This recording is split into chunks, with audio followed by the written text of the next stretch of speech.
Bom, gente, agora nós vamos entrar numa outra fase da literatura chamada Renascimento ou Classicismo. Viemos só relembrar um pouquinho, vimos agora a questão da Barca do Inferno, né? Que é uma característica muito importante ali é uma obra muito importante do humanismo, que já traz essa questão, já enfatiza, né, o homem na sociedade, no mundo ali. Então ele já coloca de uma forma diferente. O homem já não foca mais em Deus, né? Já não foca nesses dogmas da igreja, se tu fizer isso, se tu fizer aquilo. Não, ele está focando no homem, o homem atuante, né? No mundo. E como qualquer coisa, né? Como qualquer erra, certo? Então a Barca do Inferno ele faz uma crítica, né, à igreja e faz uma crítica ao povo junto, né, porque tudo era em torno da igreja católica e a gente sabe que de Deus, né, e a gente sabe que a igreja católica na época ela tinha um período muito rigoroso, certo, em relação aos castigos, enfim, tá? E agora, nessa nova fase do classicismo, é quando o homem consegue o seu espaço no mundo, na sociedade. Né? Nós vemos o humanismo, lembrando novamente, ele era um período de transição. Tá? Então, esse período de transição do nosso humanismo ao classicismo, renascimento, ele vai findar, né? Aqui no Renascimento, o seu lugar ao sol, vamos dizer assim, né? Nesse período aqui do classicismo, ele já não vem mais colocar em evidência, né, alguma coisa à igreja. Aqui não, aqui eles focam totalmente na ciência, né? Na pesquisa. Então, aqui no classicismo, eles descobriram, já está colocado, né? A questão do que a Terra era redonda, né? Que o Sol, que a Terra girava em torno do Sol, e que quando eles olhavam lá para o horizonte já não era mais um abismo, e sim um círculo, né? Que quando lá no humanismo, lá naquela fase ainda medieval que eles saíam para desbravar os sete mares, a ideia era que eles chegavam lá e caíam porque tinha um abismo. E eles não voltavam por esse motivo, que eles afrontavam a Deus, né? Então a ciência provou que não. E aqui foi quando aconteceu essa experiência, né, é, dos, dos homens. Deixa eu botar o nome da Thaís. Dos homens, né, em relação a aquele momento histórico. Então, o classicismo ele tenta, é o período agora que ele se distancia muito lá da era medieval. Ele tem outros aspectos diferentes daquela era. Lembram lá do trovadorismo, das cantigas, a forma da escrita será diferente. Lá nós utilizávamos o galego-português, né? Aqui nós vamos ter uma outra tendência, não temos mais esse galego-português, a língua evoluiu, e a partir daí eles começam a ter as formas rigorosas da produção de um poema, né? Nós vamos ter o equilíbrio, simetria, vamos ter a forma, o rigor formal, que são os sonetos, lembram lá dos sonetos, 2 quartetos e 2 tercetos? Aqui nós vamos analisar bem nas obras de Sá de Miranda e de Camões, tá? Então, eu quero que vocês grifem ali, ó, lá no segundo parágrafo, tá? Quando diz assim, ó, esse período ficou muito conhecido como Renascimento e representou o resgate da herança cultural da antiguidade clássica. A perspectiva dos pensadores, artistas, filósofos e intelectuais renascentistas era inaugurar uma nova forma e compreender a realidade e o papel do homem no mundo, o seu lugar no mundo. Eu preciso, né, fazer alguma coisa para deixar o meu legado no mundo, é isso, né? Afastando-se total da cultura medieval, como eu coloquei para vocês, ele vai se distanciar em tudo nesse sentido, nas líricas, né, principalmente nos poemas líricos, por considerá-la obscurantista. O Renascimento dirigiu-se para aquilo que era entendido como a descoberta do mundo pelo homem. Por que a descoberta do mundo pelo homem? Nesse período do classicismo vai ser enfatizadas as grandes navegações, tá? Não sei se vocês já tiveram com um professor de história, o Ivandro, sobre as grandes navegações lá no ensino fundamental ou aqui, não sei se ou estão tendo, não sei, né? Mas as grandes navegações foi um marco da ciência muito grande ali para o classicismo, né? Porque é o momento em que eles vão desbravar os 7 mares e descobrirem terras, né? E é nesse período aqui que Portugal descobre as Índias, certo? Então eles reforçam, a partir do momento que eles tiveram, né, o mapa produzido por Galileu para desbravar os mares, ele vai lá e fala eles vão lá e fazem uma caravela reforçada, jogam no mar e passam pelas tormentas, conseguem passar pelas tormentas e chegam até as Índias, né? Chegando nas Índias, eles se deparam com coisas preciosas que não eram ouro, né? O ouro para eles não era mais importante. O que era importante para eles naquela época eram as especiarias. Então, as Índias a navegação até as Índias trouxe as especiarias para Portugal. E para eles eram, meu Deus, gente, vamos pensar que a gente está em 1400, né? Quase 1500, nesse período de 1400 a 1500, né? Que não tem geladeira, né? Então, a única forma deles armazenarem os alimentos para que não se estragassem eram as especiarias, e a Índia trouxe muito disso para eles, tá? Mas isso foi muito importante para eles. Então, depois eles foram buscar mais especiarias, enfim. Aí depois nós vamos trabalhar essa questão aprofundadamente, né? Nas ideias fundamentais do Renascimento. O Renascimento teve início lá no século XIV, XV, na Itália. E aí teve, as características, eu quero que vocês marquem ali, o que eram as características do Renascimento? Perspectiva antropocêntrica, o homem conseguiu seu lugar no mundo, tá? A razão sobre a emoção, certo? A razão por quê? Porque vai estar evidenciada a ciência nesse período. Depois, a questão empírica, as evidências empíricas, o empirismo relacionada à natureza, né? As experiências individuais do homem, tá? As potencialidades, a forma de como o homem valoriza, né? Evidencia esse momento da história. E agora eu quero que vocês grifem ali, 1, 2, 3, 4, 5, 6. Na linha 6, de baixo para cima, desse primeiro parágrafo. Acharam ali quando diz assim, além disso, o ser humano iniciou uma busca por conhecer e desenvolver suas potencialidades. Acharam?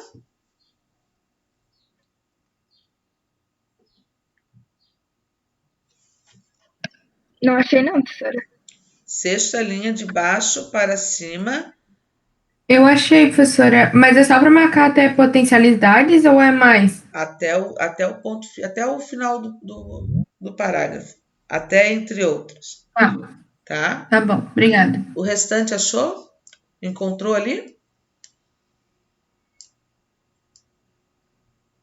Achei, professora. Achou? Sim, beleza. Então, além disso, o ser humano iniciou uma busca por conhecer e desenvolver suas potencialidades. Exemplo disso é o fato de que, apesar de todos os mitos e temores em relação ao mar aberto, mitos e temores, né? quais são os mitos que existiam, que Deus não queria que eles saíssem dali, que descobrissem outras coisas, que ficassem ali, que afrontassem a eles, né?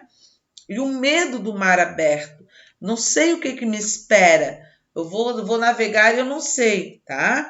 Nesse período ocorreram as conquistas marítimas das grandes navegações e as grandes navegações.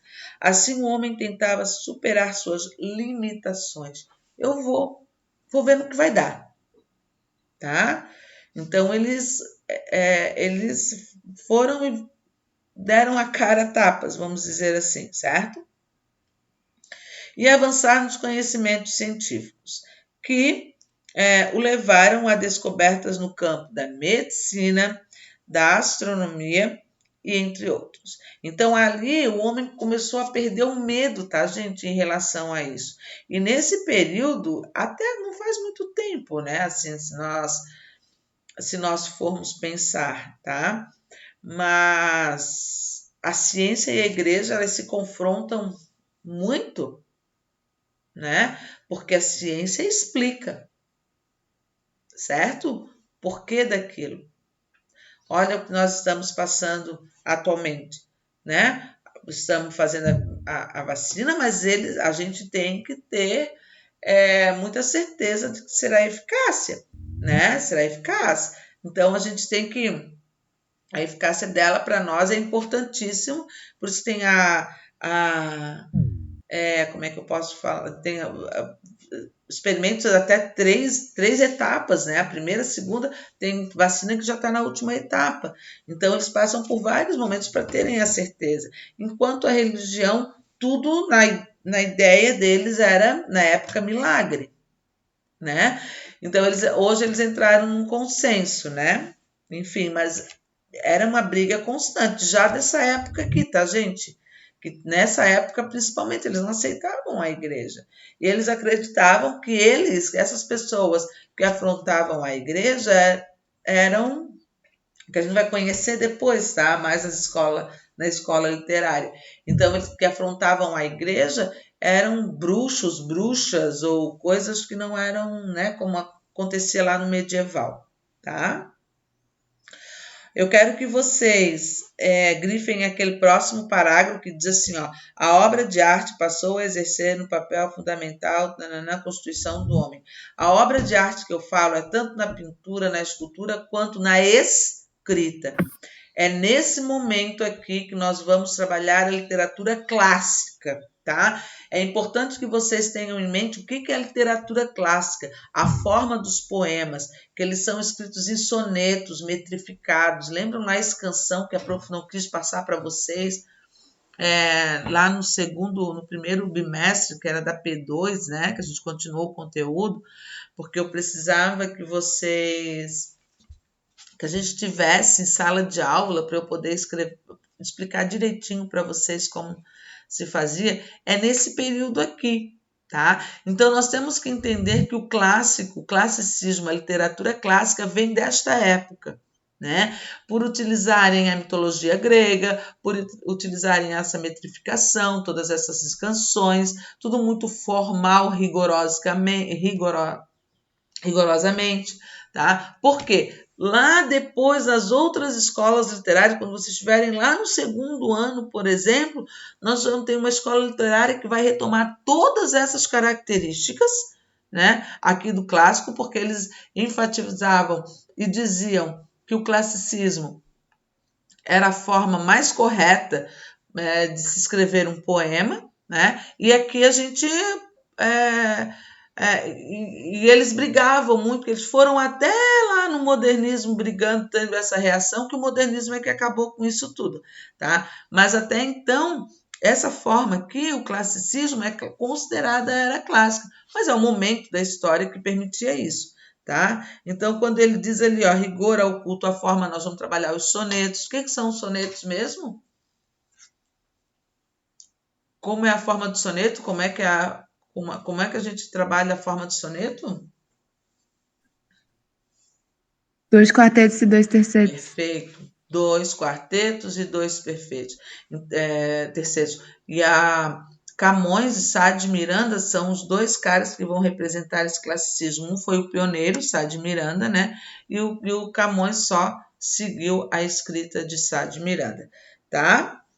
Perfeito? Ali embaixo eu não quero, vocês não Cara, precisam. eu tenho muita dificuldade em lembrar, tipo, eu entendo a característica de cada época, por exemplo, Renascimento, tudo mais, mas eu tenho dificuldade de lembrar a ordem certinha dos acontecimentos, tipo, o que que vem primeiro. Então, assim, ó, nós vamos ter o trovadorismo, a era medieval, ok? Trovadorismo, era medieval. Ok. O humanismo é o período de transição.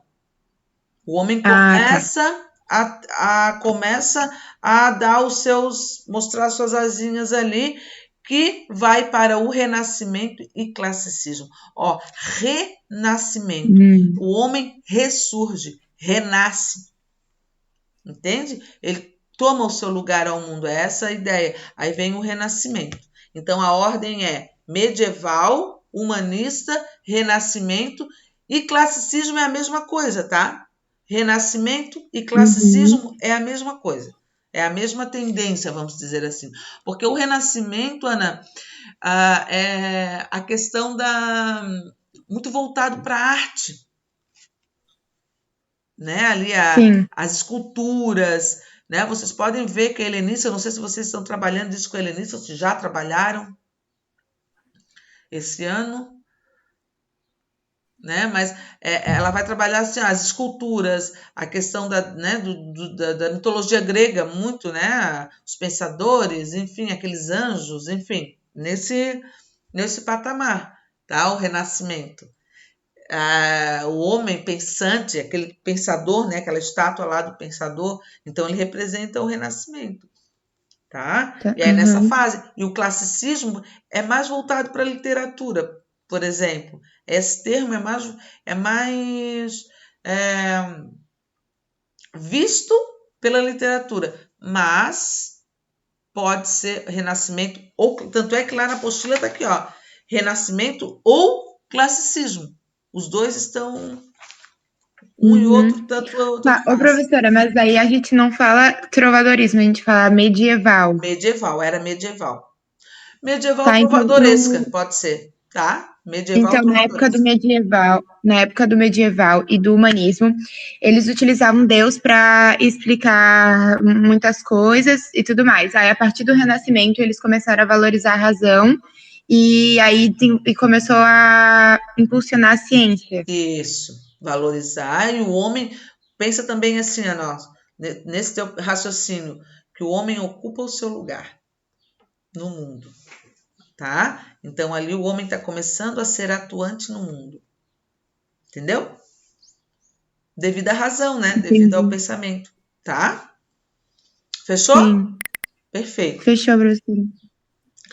Aí depois, lá no último parágrafo também podem colocar, lá na página 16, podem colocar como importante ali também, tá?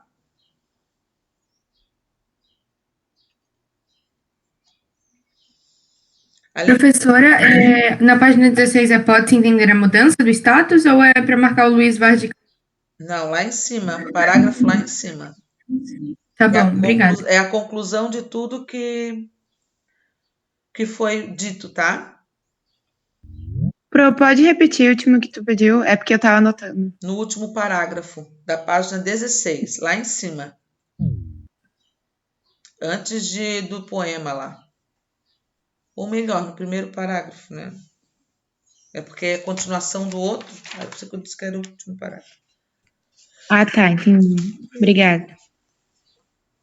Fechou? Ali embaixo nós temos um poema.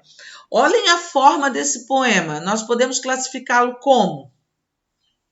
Ele é o quê?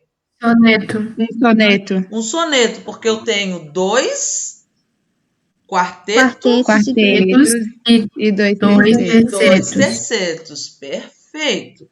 Então, agora, quem se habilita a ler esse sonetinho para nós? Eu. Então, vai lá, Aninha.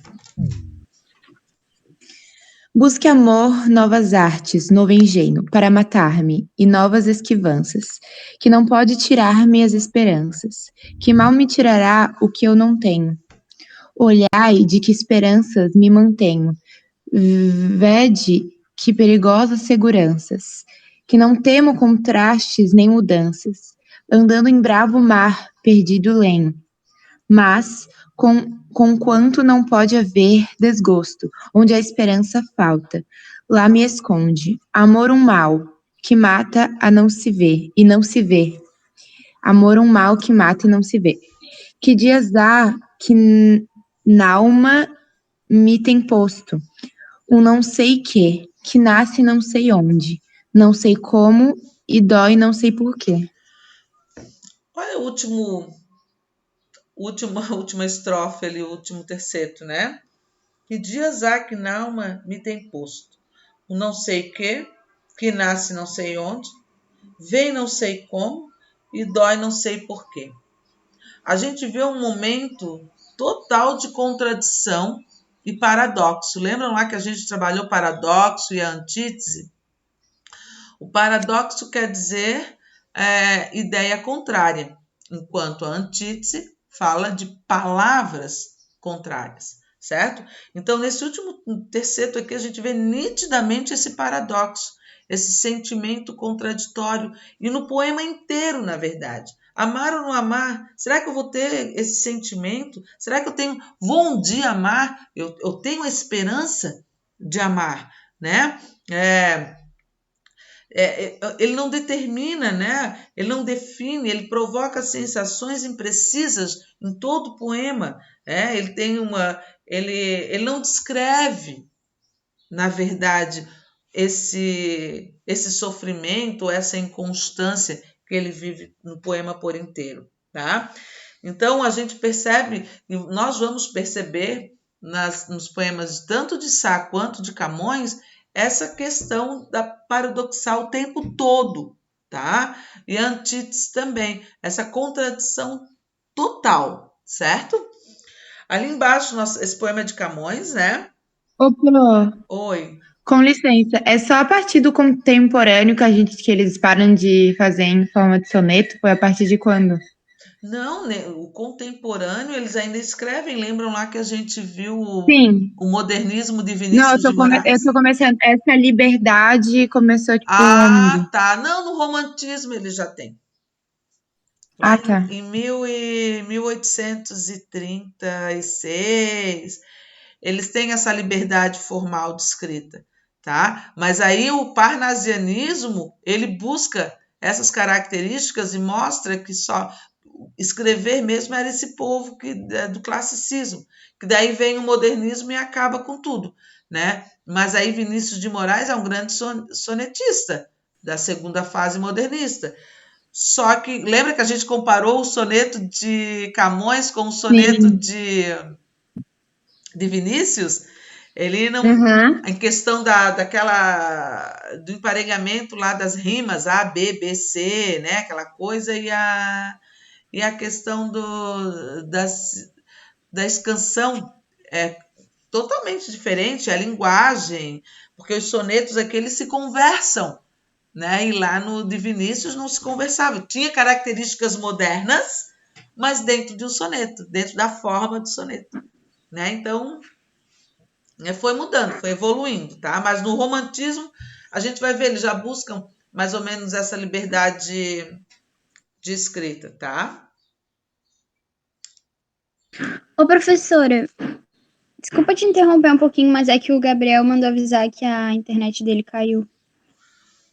É que ele fala no grupo da Gabriel sala. Rogério, tá, É. tá bom. Obrigada, Ana. Então vamos lá, eu quero que vocês coloquem ali o Luiz como importante, tá? O melhor são os retratos que eles colocam dos poetas. Sabem por que ali, ó, que ele tem aquela imagem do olho ali? Porque ele perdeu numa guerra, tá? O olho. Então, essa imagem de Camões, essa forma de perfil, vocês sempre vão ver dessa forma. Porque ele, né, coloca o olho meio puxar o que ele perdeu para dentro e mostrar mais o que ele não perdeu, né? Aqui eles enfatizaram para mostrar mesmo a questão dele, tá? Então, ali, ó, Luís de Camões nasceu possivelmente em 1524, ó, possivelmente porque os registros nunca são precisos, tá, gente? Sempre a gente não tem uma Comprovação. uma forma concreta, né, de que foi dessa forma, tá? Em Lisboa, Alenquer, Coimbra ou Santarém. Em 1549, viajou para Celta e se integrou ao exército na condição de soldado raso. Nessa viagem, perdeu um olho e retornou a Lisboa. Em 1556, instalou-se em Macau. Foi provavelmente nesse lugar que escreveu sua grande obra, Os Lusíadas. Ele ficou conhecido no mundo inteiro pela grande epopeia que ele escreveu, Os Lusíadas. Lembram lá? Que a gente trabalhou sobre ele nos gêneros literários. Então, a forma de como ele é escrita, depois nós vamos trabalhar certinho só a lírica camoniana e só a epopeia camoniana, porque foi ele quem criou esse gênero literário, tá? Morreu em condições miseráveis em 1580. Pode colocar como importante ali a fotinho, a definição, a biografia breve, né, de Camões, e vamos à análise do poema. Porque, segundo o eu lírico, o amor não poderia lhe causar sofrimento. O eu lírico, vocês lembram o que é o eu lírico, né? Porque onde falta esperança não se tem amor. E aí ele fala que ele não tem esperança e não tem como tirar o que eu não tenho. Exatamente. Ele já não tem a esperança de amar, né? Pode ser colocado assim, também simples. Muito bem.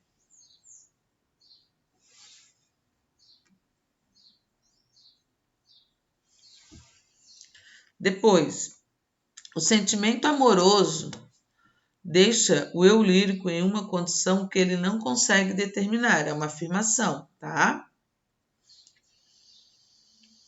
De que maneira a última estrofe do soneto confirma essa ideia? Com um paradoxo, as ideias contrárias sendo afirmadas ali na última estrofe. Isso, não tem definição, sentimento indefinido, ele não consegue descrever o sentimento, né? Um sentimento amoroso que ele não consegue determinar, né? Lá na 3.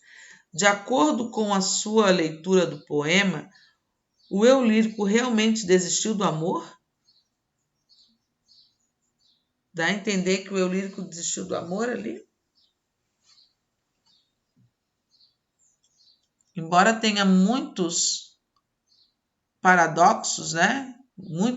Muita contradição, ele não desistiu de amar ainda, né? Lá o primeiro, ele tem esperança, ele não tem esperança, mas ele não desistiu, né? É uma contradição.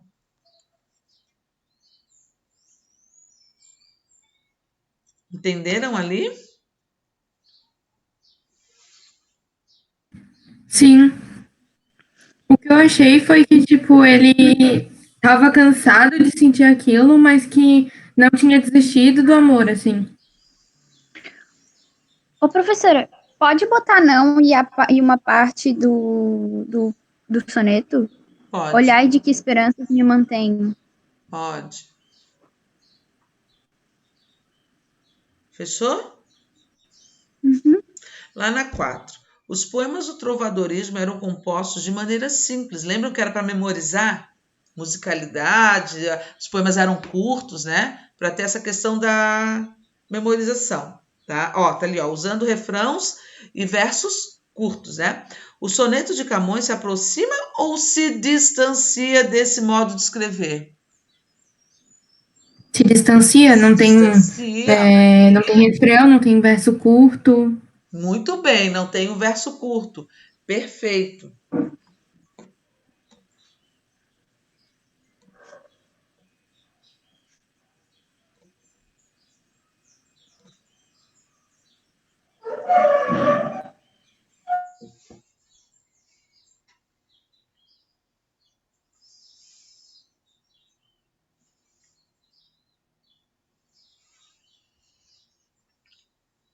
Fechou?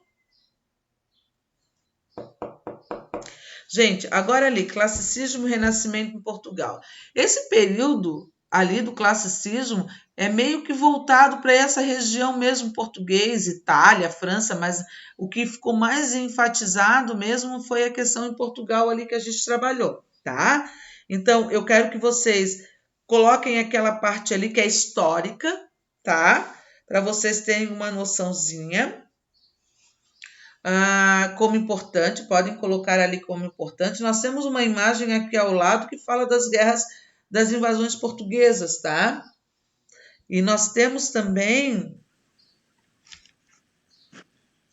Aí nós podemos ver aqui, ó, esse primeiro período, esse primeiro parágrafo desse período, dessa parte aqui, que fala de Portugal, do classicismo em Portugal, a gente se remete muito a essa questão dos portugueses irem às Índias. Aí voltaram, né? Quem foi o capitão na época, né, o da nau, foi Vasco da Gama, certo? E eles voltaram para Portugal e depois refizeram um mapa. Foi quando nós fomos descobertos, tá? Que é a nossa próxima etapa, ok? Que é a parte do descobrimento do Brasil, tá? Então ali a gente percebe nitidamente, né, dessa questão de a gente ser descoberto por um acaso, né? Porque a ideia deles mesmo era de voltar para as Índias para poder trazer mais especiarias, lembram? Tá? Então, ali é um momento mais histórico, tá? Daí depois nós vamos voltar ali.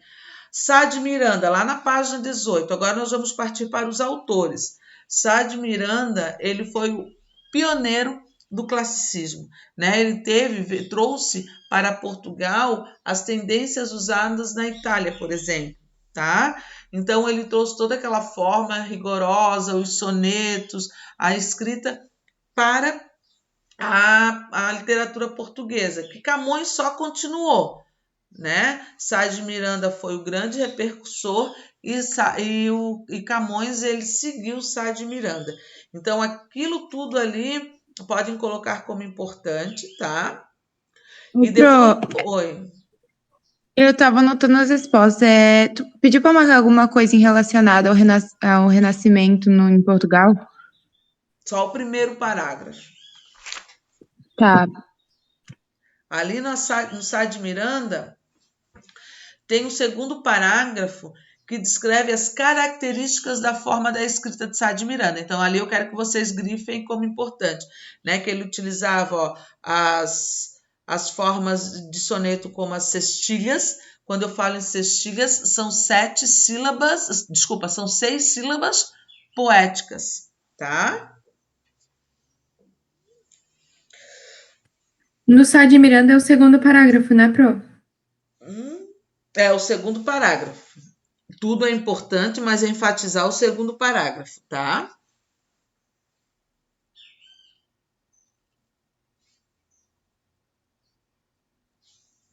Tá bom, obrigada. Fechou? Beleza. Aí depois ali embaixo nós temos um poeminha de Sá de Miranda, que é a Trova. Alguém gostaria de ler?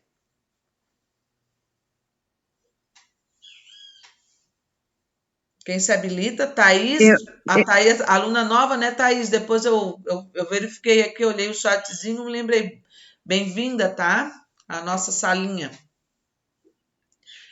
Logo, logo nós nos conheceremos pessoalmente. Quem disse que queria ler? Bom, eu tava esperando, se alguém não quiser ler. A Ana tá meio preguiçosa, né, Ana? A Maria Eduarda. Qual Ana? A Beatriz. Né? Eu posso ler se tu quiser dar uma variada. Então eu quero, porque a Ana Ládia você já leu. Agora eu quero que tu leias. Tá.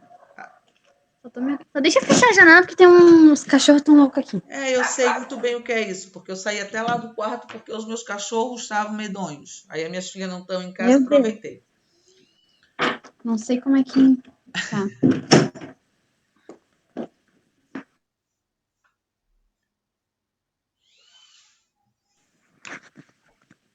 Trova. Comigo me desavim, sou posto em todo perigo. Não posso viver comigo, nem posso fugir de mim. Com dor da gente fugia, antes que esta assim crescesse. Agora já fugiria. De mim, se... Oh, meu Deus, calma aí. Olha! Com dor da gente fugia, antes que esta se crescesse. Agora já fugiria de mim, se de mim pudesse. Que meio espera ao que fim, do vão trabalho que sigo, pois que trago a mim comigo, tamanho inimigo de mim. Muito bem. Ai, desculpa, professora, mas Estranho, foi meio né? complicado. Ali, ó, podem grifar ali o Sá de Miranda, a fotinho dele ali, né? Uma breve biografia dele. A questão: qual é a temática desse poema? Qual é o tema desse poema? O que a gente percebe ali? Tem um monte de desconforto que ele... o desconforto que ele sente entre ele, tipo, o desconforto que ele sente com ele mesmo. Isso mesmo. Vamos resumir. Uma crise existencial, pode ser? Eu ia falar isso, os conflitos internos que ele tem relacionados a ele. Exatamente, os conflitos internos, essa crise existencial, quando ele diz, quero fugir de mim, não quero, mas não tenho que viver, mas, enfim, ali ele está total confuso, né? Nos 4 primeiros versos do poema é apresentado um impasse vivido pelo sentimento dele, pelo eu lírico. Que impasse é esse? Que ele quer se afastar dele, mas não pode, e ao mesmo tempo não quer. Exatamente, né? Ele não pode viver consigo mesmo e não pode fugir dele, né? Então é bem complicado. Precisa de uma psicanálise, né? Pesado. Aqui se refere o vão trabalho citado pelo eu lírico no antepenúltimo verso do poema. Ô, professora, desculpa, é que eu... Tem como só repetir a 2, que eu me confundi toda. É que ele não pode viver com ele mesmo e não pode fugir dele. Obrigada. O que quer dizer aquele vão trabalho ali? O que se refere o vão trabalho?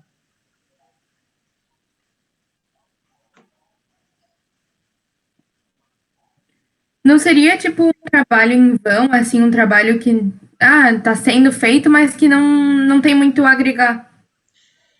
E se aceitar, né? Eu tenho que me aceitar assim. Pode ser, né? Pode só complementar, tá, Maria Eduarda? Tá ótimo.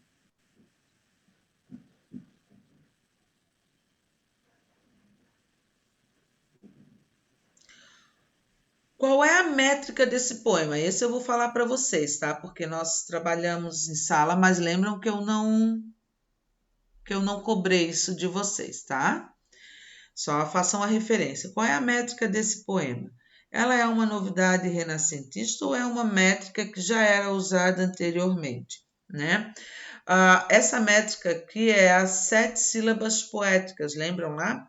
Nós temos 7 sílabas poéticas, elas são classificadas como redondilha maior. Redondilha menor são 5 sílabas poéticas. Então, se eu falo 7 sílabas poéticas, eu estou falando de redondilha maior. Se eu falo 5 sílabas poéticas, eu digo que é redondilha menor, tá? E esse tipo de redondilha já era usado lá na época medieval, tá? Fechou? Gente, não vou deixar deveres para vocês. Deixa eu só tirar nossa